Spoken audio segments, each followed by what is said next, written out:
In today's video, we're going over my town, and that is Spokane, Washington. Spokane is a city located in eastern Washington. It's sort of the hub of eastern Washington and North Idaho for that Spokane metropolitan statistical area. We're on the opposite side of the state from Seattle. We're about a 6-hour drive away from Seattle. We're the second largest city in the state of Washington, so we have more people than Tacoma. But much like over there on that west side, Tacoma to Seattle is one ginormous neighborhood. When you look at Spokane, you've got Spokane, Spokane Valley, Liberty Lake.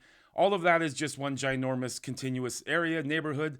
Similar. Spokane really was started, earliest people here were in 1810, but really got its speed up and started getting populated back in 1881 when the railroad came through and they really started building the town. You can find a lot of houses in Spokane built in those early 1900s. That's a big history here on the South Hill and in central Spokane. It's very commonplace to find a house that was built in 1907, 1914, things like that. So we do have a long and rich history. The first people here were the Spokane tribe Native Americans, and there's a big history of that here in this area. That's something that's fun to research if you're into the history of the area of the Spokane Native American tribes, how this area came about. The Spokane Coeur d'Alene War, that's real. That happened a long time ago. The army came in, a bunch of people died. But anyway, so that's a little bit about the history of Spokane. Not too much, but we're a big city now in eastern Washington. It's been here since the late 1800s. We're definitely the hub of education and healthcare and basically employment for this big area. You have Fairchild Air Force Base is really big out here, Eastern Washington, Central University, and we're also a big hub for the learning and university systems. We have medical schools here, nursing schools, and all that. You would find all that here if you're looking up the major schools and institutions in this area. From Eastern Washington University is going to have campuses here. You're going to have the medical school stuff coming over from Western Washington, University of Washington, things like that. So looking here on the map, you can see this is the state of Washington right here in the middle. Seattle, Tacoma is over on this side. Like I said, around 5.5 to a 6-hour drive away. Spokane, this is us right here in Spokane. This is the Idaho border where my mouse is going down here. If you live here in Spokane, you're going to be over here in Coeur d'Alene, Post Falls area quite often. That's pretty common.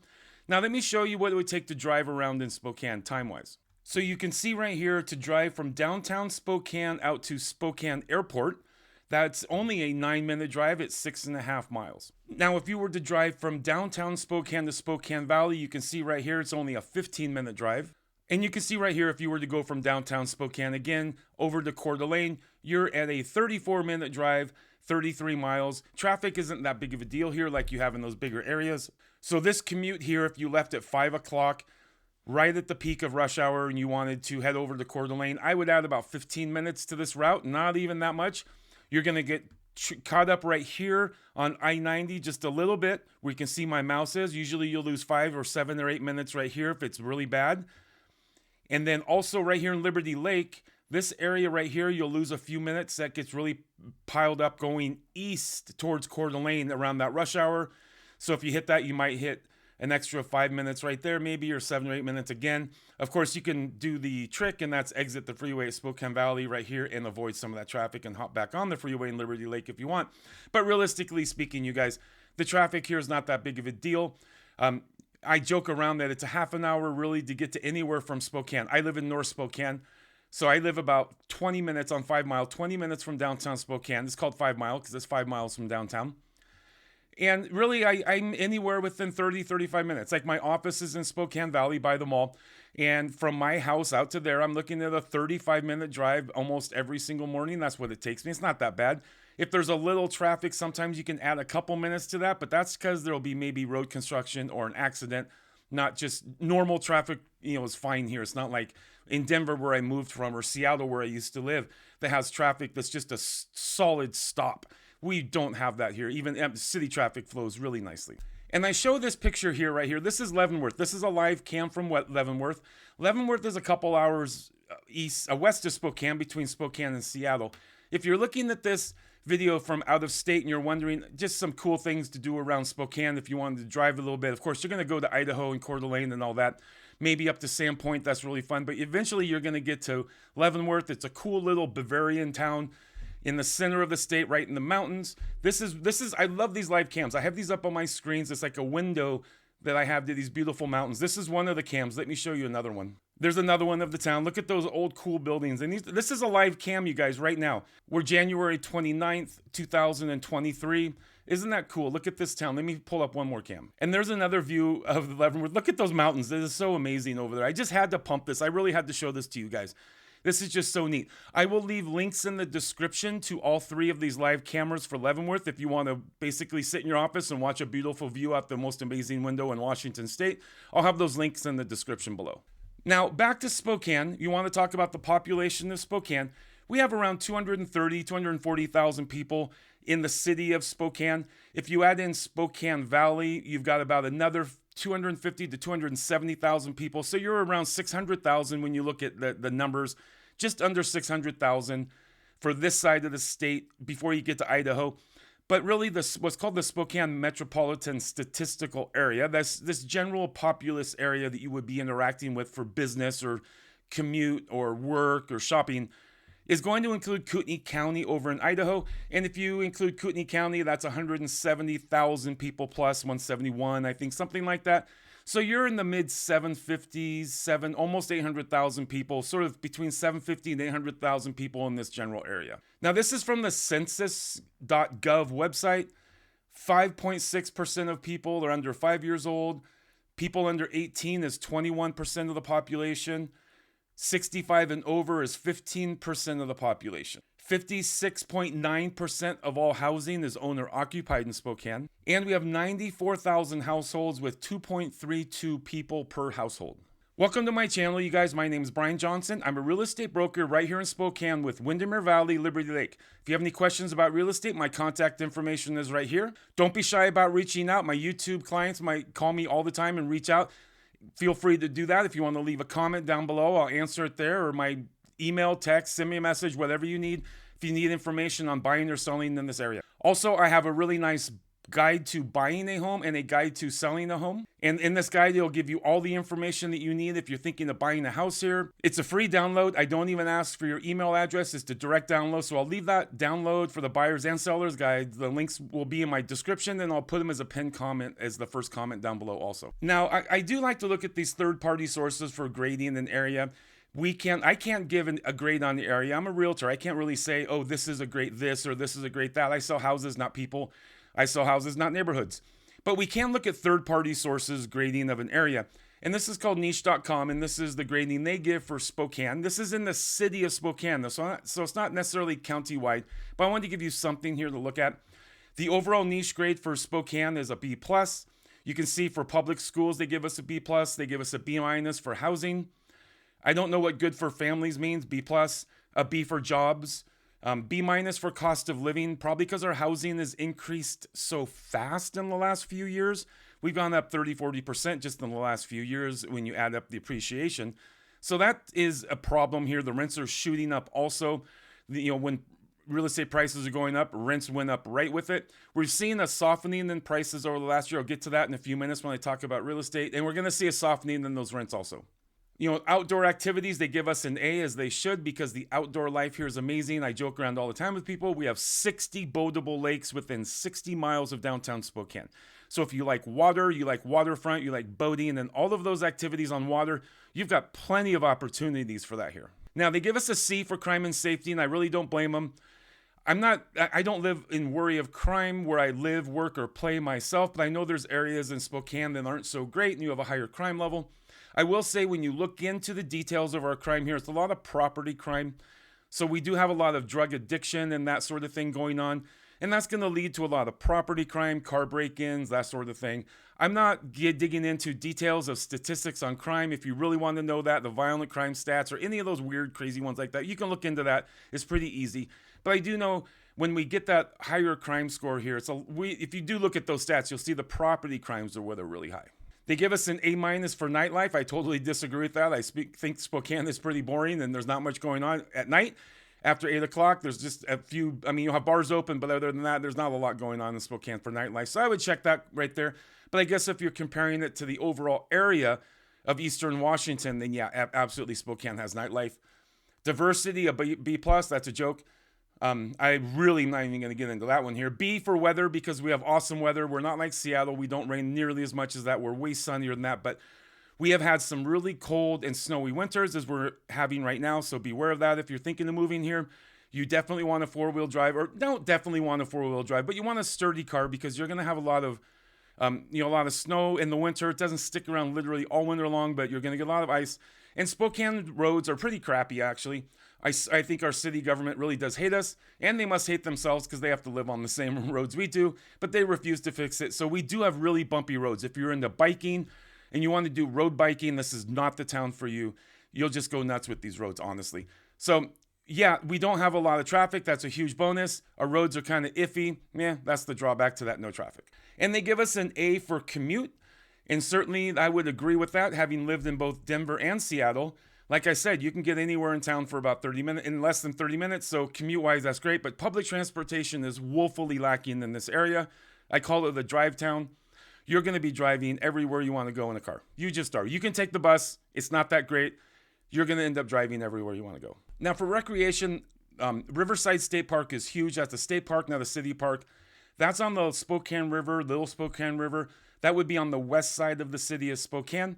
It is about 9,100 acres.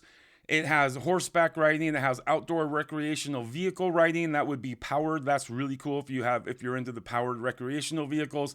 Obviously, lots of hiking. It's along the river with the bowl and pitcher, so you've got river activities also in there.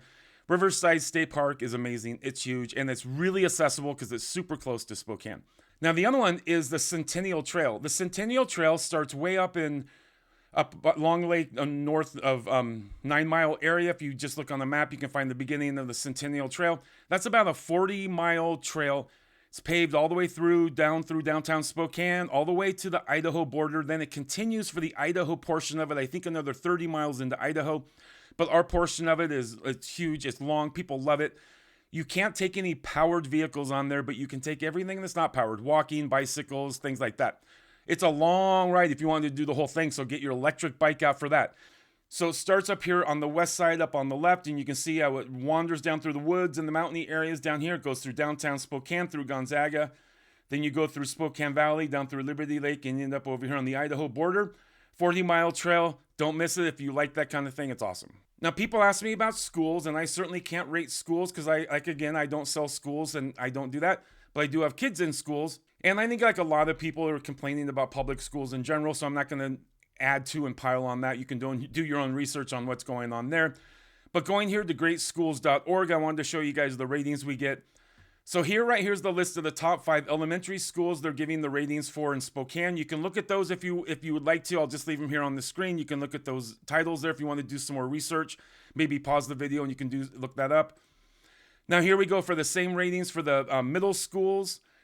And they're listed right here. You can look those up again if that's what you want to look for. Again, this is greatschools.org. I'll leave a link in the description below. And here's their ratings for top high schools in the area.